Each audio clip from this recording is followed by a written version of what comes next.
ನಸರೇತಿನ ಯೇಸುವಿನ ಮಧುರವಾದಂಥ ನಾಮದಲ್ಲಿ ನಿಮ್ಮೆಲ್ಲರಿಗೂ ಸದಾ ಉದಯ ಕಾಲದ ಶುಭಾಭಿವಂದನೆಗಳನ್ನು ಸಲ್ಲಿಸ್ತಾ ಇದ್ದಾರೆ. ನಿನ್ನೆ ಸಂಡೇ ಸರ್ವಿಸಿಗೆ ಹೋಗಿದ್ದೀರಾ, ಆರಾಧನೆಯಲ್ಲಿ ಪಾಲ್ಗೊಂಡಿದ್ದೀರಾ, ದೇವರ ವಾಕ್ಯಗಳನ್ನು ಕೇಳಿದಿರಾ, ಯಾವ ವಾಕ್ಯದ ಮೂಲಕವಾಗಿ ದೇವರು ನಿಮ್ಮನ್ನು ಉತ್ತೇಜನಪಡಿಸಿದನು? ಆತ್ಮೀಯ ದೇವಶನರೇ, ಕಾಮೆಂಟ್ ಬಾಕ್ಸ್ನಲ್ಲಿ ಬರೆಯಿರಿ. ಹಲ್ಲೆಲೂಯಾ, ಆಮೇನ್ ಎಂಬುದಾಗಿ ದೇವರಿಗೆ ಘನಗಳನ್ನು, ಮಾನಗಳನ್ನು, ಸ್ತೋತ್ರಗಳನ್ನು ಸಲ್ಲಿಸಿರಿ. ದೇವರ ವಾಗ್ದಾನಗಳು ನಿಮ್ಮ ಜೀವಿತದಲ್ಲಿ ಬರುವಂಥ ಸಂದರ್ಭದಲ್ಲಿ ನೀವು ಮೌನವಾಗಿ ಇರಬೇಡ್ರಿ. ಕಾಮೆಂಟ್ ಬಾಕ್ಸ್ನಲ್ಲಿ ಹಲ್ಲೆಲೂಯಾ ಆಮೇನ್ ಎಂಬುದಾಗಿ ಬರೆಯಿರಿ. ಅಷ್ಟು ಮಾತ್ರವಲ್ಲ, ಲೈಕ್ ಮಾಡಿರಿ, ಅನೇಕ ಜನರಿಗೆ ಈ ಸಂದೇಶವನ್ನು ಶೇರ್ ಮಾಡಿರಿ. ಪ್ರತ್ಯೇಕವಾಗಿ ಆಗಸ್ಟ್ 15, 16, 17ನೇ ತಾರೀಕಿನ ಕೂಟಕ್ಕಾಗಿ ಪ್ರಾರ್ಥನೆ ಮಾಡಿರಿ. ಈಗಾಗಲೇ ರಿಜಿಸ್ಟ್ರೇಷನ್ಸ್ ಪ್ರಾರಂಭವಾಗಿದೆ. ನೀವು ಕುಟುಂಬವಾಗಿ ಬರುವುದಾದರೆ, ವೈಯಕ್ತಿಕವಾಗಿ ಒಬ್ಬರೇ ಬರುವುದಾದರೆ ನಿಮ್ಮ ಹೆಸರುಗಳನ್ನು ನೋಂದಾಯಿಸ್ಬೋದು. ವಾಟ್ಸಪ್ ಮೂಲಕವಾಗಿ ಕಾಲ್ ಮಾಡಿ ಅಥವಾ ವೈಯಕ್ತಿಕವಾಗಿ ಕಾಲ್ ಮಾಡಿ ನಿಮ್ಮ ಹೆಸರುಗಳನ್ನು ನೀವು ನೋಂದಾಯಿಸಿಕೊಳ್ಳ್ರಿ. ನಿಮಗೋಸ್ಕರವಾಗಿ ಇಲ್ಲಿ ಉಳಿದುಕೊಳ್ಳೋದಕ್ಕೂ ನಿಮಗೆ ಬೇಕಾದಂಥ ಆಹಾರಕ್ಕಾಗಿ ನಾವು ಸಿದ್ಧಪಡಿಸಿಕೊಳ್ಳೋದಕ್ಕಾಗಿ ರಿಜಿಸ್ಟ್ರೇಷನ್ಸನ್ನು ನಾವು ಪ್ರಾರಂಭ ಮಾಡಿದ್ದೇವೆ. ಕರ್ತನು ನಿಮ್ಮನ್ನು ಆಶೀರ್ವಾದ ಮಾಡಲಿ. ಆತ್ಮೀಯ ದೇವಜನರೇ, ಇವತ್ತು ದೇವರು ನಮಗೆ ಕೊಡುತ್ತಿರುವಂಥ ಅದ್ಭುತವಾದಂಥ ಆಶೀರ್ವಾದದ ವಾಗ್ದಾನ ಯೆಶಾಯ ಪ್ರವಾದನೆ ಗ್ರಂಥ 58ನೇ ಅಧ್ಯಾಯದ 9ನೇ ವಚನ. ಆಗ ನೀವು ಕೂಗಿದರೆ ಯೆಹೋವನು ಉತ್ತರ ಕೊಡುವನು, ಮೊರೆ ಇಟ್ಟು ಕರೆದರೆ ಇಗೋ ಇದ್ದೇನೆ ಅನ್ನುವನು. ಆತ್ಮೀಯ ದೇವಜನರೇ, ನಮ್ಮ ದೇವರು ಪ್ರಾರ್ಥನೆಗಳನ್ನು ಕೇಳುವಂಥ ದೇವರಾಗಿದ್ದಾನೆ. ನಾವು ಕೂಗುವ ಸಮಯದಲ್ಲಿ ಆತನು ಹತ್ತಿರವೇ ಇರುವಂಥ ಕರ್ತನಾಗಿದ್ದಾನೆ, ಉತ್ತರವನ್ನು ಕೊಡುವಂಥ ದೇವರಾಗಿದ್ದಾನೆ. ಈ ಪ್ರಪಂಚದಲ್ಲಿರುವಂಥ ಯಾವುದೇ ವ್ಯಕ್ತಿಗಳು ಕರೆದ ತಕ್ಷಣ, ಕೂಗಿದ ತಕ್ಷಣ ಉತ್ತರವನ್ನು ಕೊಡೋದಿಲ್ಲ, ಇದ್ದೇನೆ ಎಂಬುದಾಗಿ ಸದಾ ಹೇಳೋದಿಲ್ಲ. ಆದರೆ ನಿನ್ನ ಸೃಷ್ಟಿಕರ್ತನಾಗಿರುವಂಥ ಯೆಹೋವ ದೇವನು, ಸೃಷ್ಟಿಕರ್ತನಾಗಿರುವಂಥ యేసయ్య ಪರಿಶುದ್ಧಾತ್ಮನು ತಕ್ಷಣವೇ ಅವರು ಪ್ರತಿಸ್ಪಂದಿಸುತ್ತಾರೆ. ಅವರು ನಮ್ಮ ಜೊತೆಯಲ್ಲಿ ಬರ್ತಾರೆ. ಕೂಗುವ ಎಲ್ಲ ವೇಳೆಗಳಲ್ಲಿ ನಮ್ಮ ಜೊತೆಯಲ್ಲಿದ್ದು ನಮ್ಮ ಕುಟುಂಬದಲ್ಲಿ, ನಮ್ಮ ಆತ್ಮಿಕತೆ ಬದುಕಿನಲ್ಲಿ ಅವರು ಅದ್ಭುತಗಳನ್ನು ಮಾಡುವಂಥವರಾಗಿದ್ದಾನೆ. ಒಂದು ದಿನ ಯೇಸು ಸ್ವಾಮಿ ಯೆರಿಕೋ ಮಾರ್ಗದಲ್ಲಿ ಹೋಗುತ್ತಿರುವಂಥ ಸಂದರ್ಭದಲ್ಲಿ ಬಾರ್ತಿಲೋಮಾಯ್ ಎಂಬುದಾಗಿ ಕರೆಯಲ್ಪಡುವಂಥ ಒಬ್ಬ ಹೆಸರಿನ ಹುಟ್ಟು ಕುರುಡನು ಅಲ್ಲಿ ಭಿಕ್ಷೆ ಬೇಡ್ತಾ ಇರ್ತಾನೆ.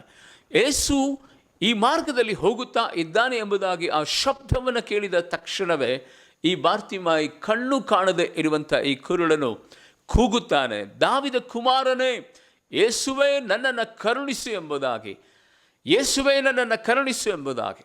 ಆದರೆ ಯೇಸುವಿನ ಹಿಂಬಾಲಕರು, ಯೇಸುವನ್ನು ಹಿಂಬಾಲಿಸಿ ಹೋಗ್ತಾ ಇದ್ದಂಥ ಆ ಜನಸಮೂಹ ಈ ಕುರುಡನ ಬಾಯಿಯನ್ನು ಮುಚ್ಚಿಸ್ತಾರೆ. ಏ ಕುರುಡನೇ, ನೀನು ಗುರುವಿಗೆ ತೊಂದರೆಯನ್ನು ಕೊಡಬೇಡ ಎಂಬುದಾಗಿ ಹೇಳಿ ಆತನನ್ನು ಬಾಯಿ ಮುಚ್ಚಿಸುತ್ತಾರೆ. ಆದರೆ ಆ ಜನರ ಮಾತಿಗೆ ಕಿವಿಗೊಡದೆ ಈತನು ಇನ್ನೂ ಘೋರವಾಗಿ ಕೂಗೋದಕ್ಕೆ ಪ್ರಾರಂಭ ಮಾಡ್ತಾನೆ. ದಾವಿದ ಕುಮಾರನೇ, ಏಸಪ್ಪ ನನ್ನನ್ನು ಕರುಣಿಸು, ನನ್ನನ್ನು ಕರುಣಿಸು, ನನ್ನನ್ನು ದೇವರ ಕರ್ತನೆ ನೀನು ಸಹಾಯ ಮಾಡು ಎಂಬುದಾಗಿ ಕೂಗುವ ಅವನ ಶಬ್ದ ಕೇಳಿ ಯೇಸು ಸ್ವಾಮಿ ತಟ್ಟನೆ ಹಿಂದಕ್ಕೆ ತಿರುಗಿ ನೋಡಿ, ನಿನಗೆ ಏನಾಗಬೇಕು ಎಂಬುದಾಗಿ ಆ ಕುರುಡನಿಗೆ ಕೇಳುವಾಗ, ಏಸಪ್ಪ ನನಗೆ ನೋಡುವುದಕ್ಕೆ ಕಣ್ಣು ಕೊಡು ಎಂಬುದಾಗಿ ಆತನು ಕೇಳುವಾಗ ಯೇಸು ಸ್ವಾಮಿ ಅದೇ ಕ್ಷಣದಲ್ಲಿ ಅವನಿಗೆ ಕಣ್ಣು ಬರುವ ಹಾಗೆ ಅದ್ಭುತಗಳನ್ನು ಮಾಡುತ್ತಾನೆ. ಯಾಕೆಂದರೆ ನಾವು ಕೂಗುವಂಥ ಸಂದರ್ಭದಲ್ಲಿ ಆತನು ಉತ್ತರ ಕೊಡುವಂಥ ದೇವರು.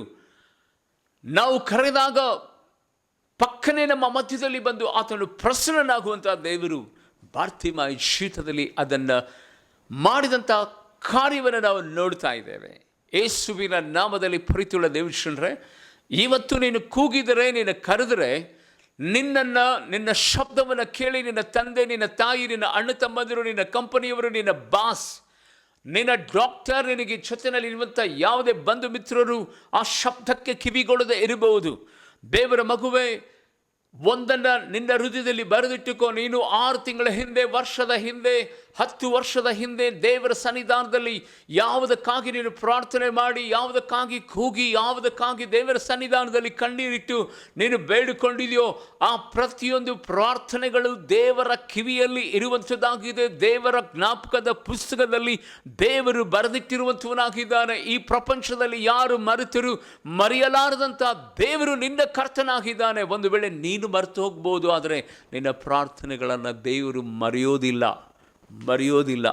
ಯೇಸುವಿನ ನಾಮದಲ್ಲಿ ಇವತ್ತು ನಿನಗೆ ಯಾವ ವಿಧವಾದಂಥ ಅನಾರೋಗ್ಯ ಕಾಡ್ತಾ ಇದೆ, ಯಾವ ವಿಧವಾದಂಥ ಸಮಸ್ಯೆಗಳಿದೆ, ಯಾವ ವಿಧವಾದ ಕುಟುಂಬ ಕಲಹ ಇದೆ, ನಿನ್ನ ಕುಟುಂಬದಲ್ಲಿ ಯಾವ ವಿಧವಾದಂಥ ತಡೆಗಳಿದೆ, ವೈಯಕ್ತಿಕವಾದಂಥ ಬದುಕಿನಲ್ಲಿ, ಸಾಮಾಜಿಕವಾದಂಥ ಬದುಕಿನಲ್ಲಿ, ಭೌತಿಕವಾದಂಥ ಈ ಲೋಕದಲ್ಲಿ ಯಾವ ವಿಧವಾದಂಥ ತಡೆಗಳಿದೆ, ಪ್ರೀತಿಯುಳ್ಳ ದೇವಶ್ರೀ ಈ ಕ್ಷಣದಲ್ಲೇ ಇರುವ ಸ್ಥಳಗಳಲ್ಲಿ ನಿನ್ನ ಕೋಣೆಯ ಬಾಗಿಲುಗಳನ್ನು ಹಾಕಿಕೊಂಡು ಹೃದಯದ ಅಂತರಾಳದಿಂದ ಏಸಪ್ಪ ದೇವರೇ ಕರ್ತನೆ ನನ್ನನ್ನು ಕರುಣಿಸು, ದೇವರೇ ಕರ್ತನೆ ಸ್ವಾಮಿ ನನಗೆ ಸಹಾಯ ಮಾಡು, ಈ ಬಂಧನದಿಂದ, ಈ ಕಷ್ಟದಿಂದ, ಈ ಅನಾರೋಗ್ಯದಿಂದ ದೇವರೇ ನನಗೆ ಬಿಡಿಸು ಎಂಬುದಾಗಿ ಕಣ್ಣೀರಿಟ್ಟು ನೀನು ಕೂಗೋದಾದರೆ ಆತನು ನಾನು ಇಲ್ಲೇ ಇದ್ದೇನೆ ಎಂಬುದಾಗಿ ಹೇಳುತ್ತಾನೆ. ಅಷ್ಟು ಮಾತ್ರವಲ್ಲ, ನಿನ್ನ ಕೂಗನ್ನು ಕೇಳಿ ಆತನು ನಿನ್ನನ್ನು ಬಿಟ್ಟು ದೂರ ಹೋಗದೆ ಅದೇ ಕ್ಷಣದಲ್ಲಿ ದೇವರು ಉತ್ತರವನ್ನು ಕೊಡುವಂಥವನಾಗಿದ್ದಾನೆ.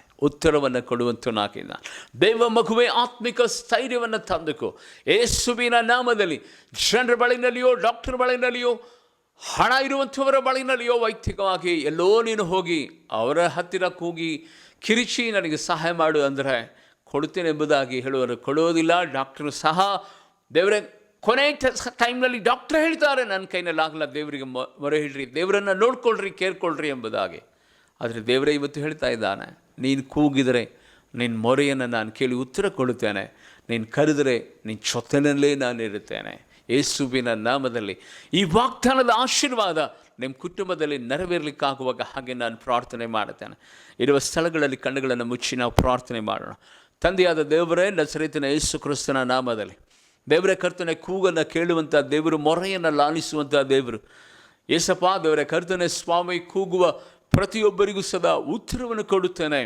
ನೀವು ಕೂಗಿದರೆ ನಾನು ಜೊತೆಯಲ್ಲೇ ಇರ್ತೇನೆ ಎಂಬುದಾಗಿ ವಾಗ್ದಾನ ಮಾಡಿದ ದೇವರೇ ಎಸ್ಸಯ್ಯ, ಇವತ್ತು ಯಾರು ದೇವರೇ ಕರ್ತನೆ ಅನಾರೋಗ್ಯದಿಂದ, ದೇವರೇ ಕರ್ತನೆ ಸ್ವಾಮಿ, ಕಿಡ್ನಿ ಫೇಲ್ಯೂರ್ ಆಗಿ, ಹಾರ್ಟ್ ಫೇಲ್ಯೂರ್ ಆಗಿ, ದೇವರೇ ಲಂಗ್ಸ್ ಫೇಲ್ಯೂರ್ ಆಗಿ, ಫ್ಯಾಂಕ್ರಿಯಾಸ್ ಫೇಲ್ಯೂರ್ ಆಗಿ, ದೇವರೇ ಕರ್ತನೆ ಸ್ವಾಮಿ ಲಿವರ್ ಫೇಲ್ಯೂರ್ ಆಗಿ, ದೇವರೇ ಬ್ರೈನ್ ಟ್ಯೂಮರ್ನಿಂದ, ದೇವರೇ ಕರ್ತನೆ ಯಾರು ದೇವರೇ ಕರ್ತನೆ ಸ್ವಾಮಿ ಆರ್ಥರೈಟ್ಸ್ರಿಂದ, ದೇವರೇ ಕರ್ತನೆ ಥೈರಾಯ್ಡ್ರಿಂದ, ಟಿಬಿಯಿಂದ ಬಳಲುತ್ತಾ ಇದ್ದಾರೋ ಯೇಸುವಿನ ನಾಮದಲ್ಲಿ ದೇವ ಕರ್ತನೆ ಅಂಥವರ ಕೂಗನ್ನು ನೀನು ಕೇಳಪ್ಪ.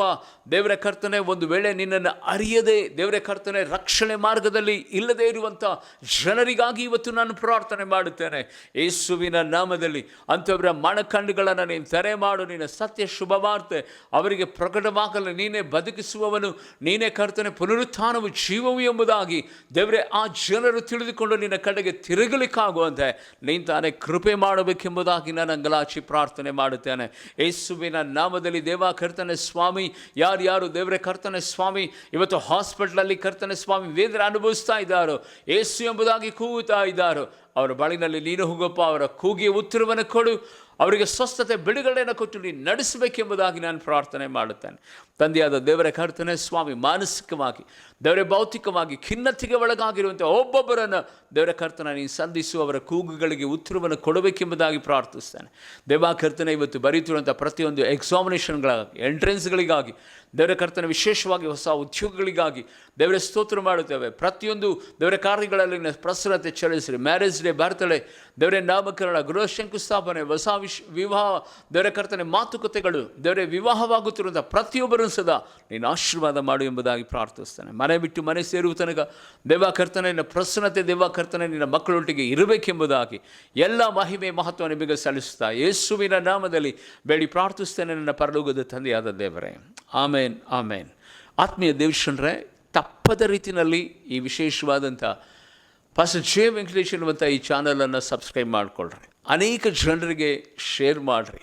ಈ ಒಳ್ಳೆಯ ಸಂದೇಶಗಳನ್ನು ಅನೇಕ ನಿಮ್ಮ ಆತ್ಮೀಯ ಜೊತೆಯಲ್ಲಿ ಕೆಲಸ ಮಾಡುವಂಥ ಸ್ನೇಹಿತರಿಗೂ, ನಿಮ್ಮ ಕುಟುಂಬ ವರ್ಗದವರಿಗೂ ಶೇರ್ ಮಾಡೋದಾದರೆ ಅವರಿಗೆ ದೇವರ ವಾಕ್ಯ ಮುಟ್ಟಿ ಬಿಡುಗಡೆ ಕೊಟ್ಟು ಅವರ ರಕ್ಷಣೆ ಮಾರ್ಗದಲ್ಲಿ ಬರುವಾಗ ಅದರ ಆಶೀರ್ವಾದ ನಿಮಗೂ ನಿಮ್ಮ ಕುಟುಂಬಕ್ಕೂ ಉಂಟಾಗಲಿ. God bless you all. Thank you. Praise lord.